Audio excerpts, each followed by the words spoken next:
who say to us, never, never, never give up. And I know this message sounds so basic and so simple, and yet it is so complex to put into practice.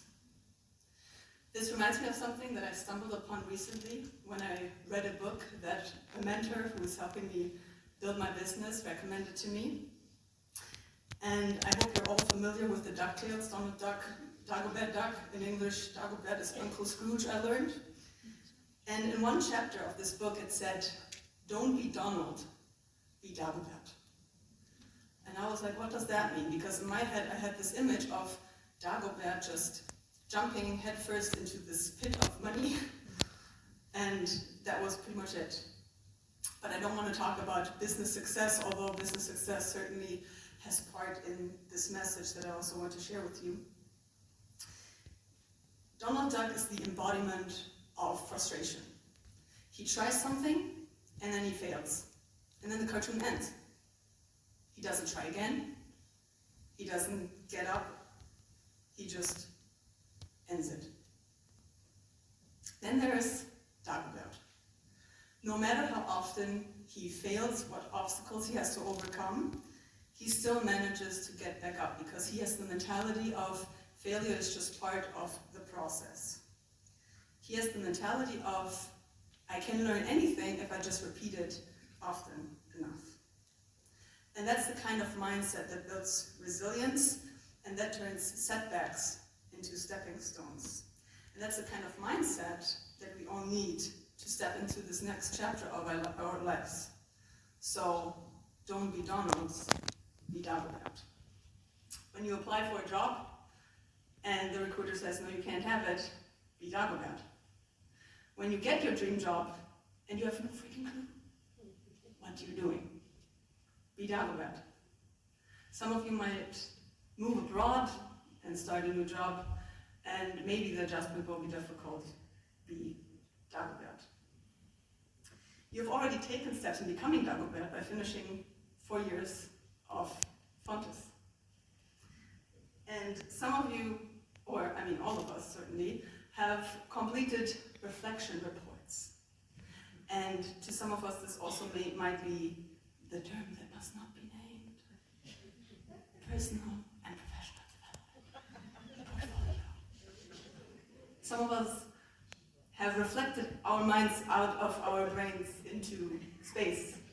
And now they're somewhere there in the sky, and we walk out at night and see them shining, reflecting the sun. Okay? But guess what? Here's the thing. Personal development certainly will not stop now, because we don't need someone to come to us and say, give me your personal development portfolio. It is up to us to keep pushing. It is up to us to keep evolving. It is up to us to keep learning. And no one else is responsible for this life, or for the life that we envision, but us. We have been given the tools at this, let's call it the educational buffet of knowledge that we have been presented with here at Fontes.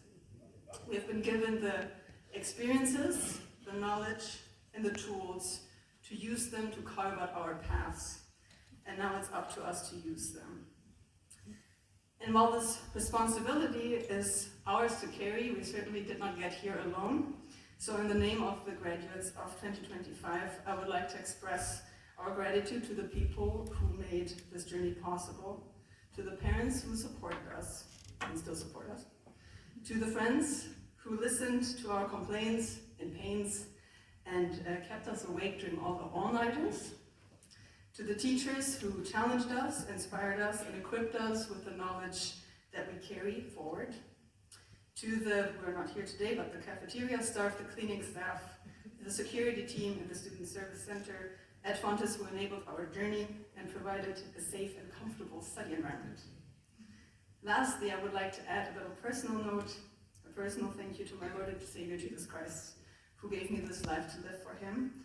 I want to thank my mom, who was right to suggest studying here 10 years ago, and then 4 years ago when I actually started studying here. You were right all along. I thank my dad, who's a great example of when life gives you lemons, make limoncello. And my sisters and friends who ran this marathon with me. Thank you. And to my fellow graduates,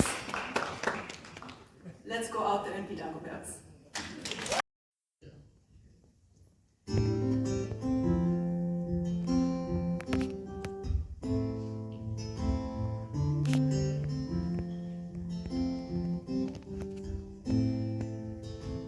Once upon a time there was a king, and the king was not only a wise man, he was also a very good man. Every year on his birthday he wanted to give presents to the people in his kingdom rather than receive them.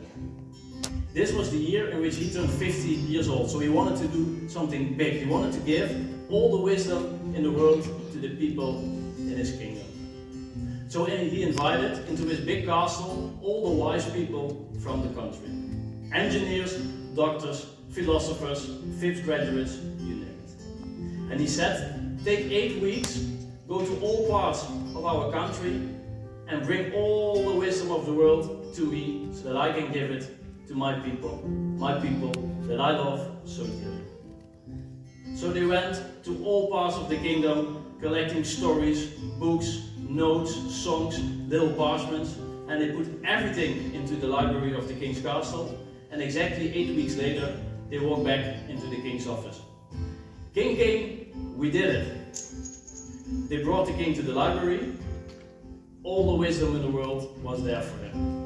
And the king said, great job, but this is way too much. I cannot give this easily to the people. So take another 4 weeks and make it smaller. I want you to take the next month to make it 2 pages of text. A little bit overwhelmed this time. They were like, how are we going to do this?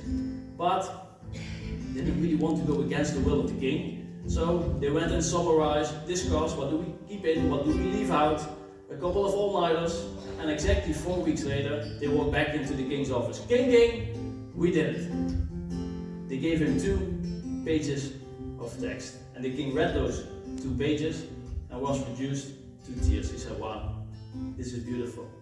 But it is still too much.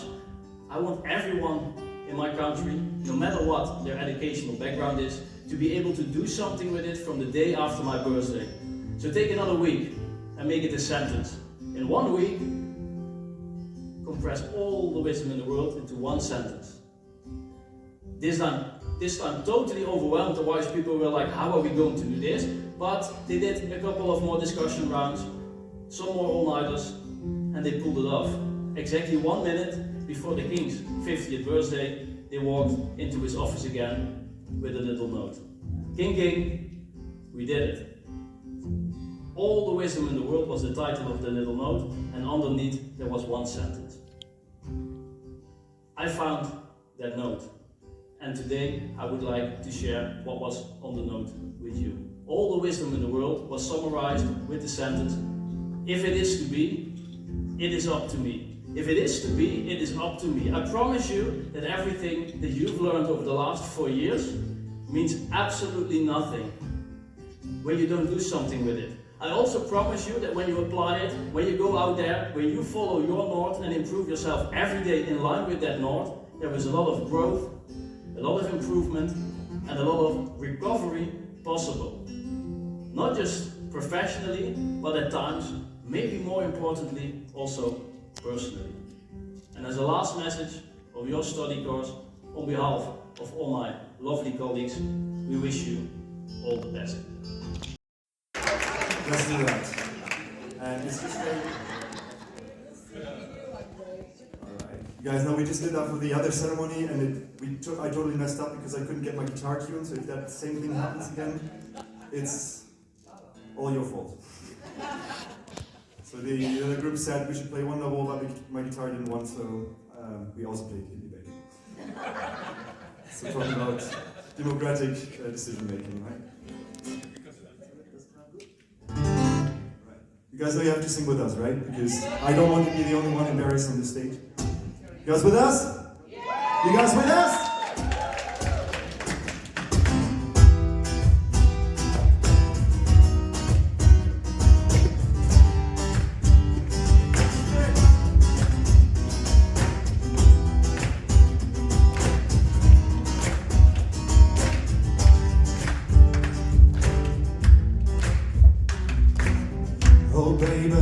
baby, how was I supposed to know? Something wasn't right here. Oh pretty baby, I shouldn't have let you go. Now you're out of sight, dear. Show me how you want it to be. Tell me baby, cause I need to know now. Or because my loneliness is killing me. Yes, I must confess, I still believe. When I'm not with you, I lose my mind. Give me a sign. Hear me, baby, one more time.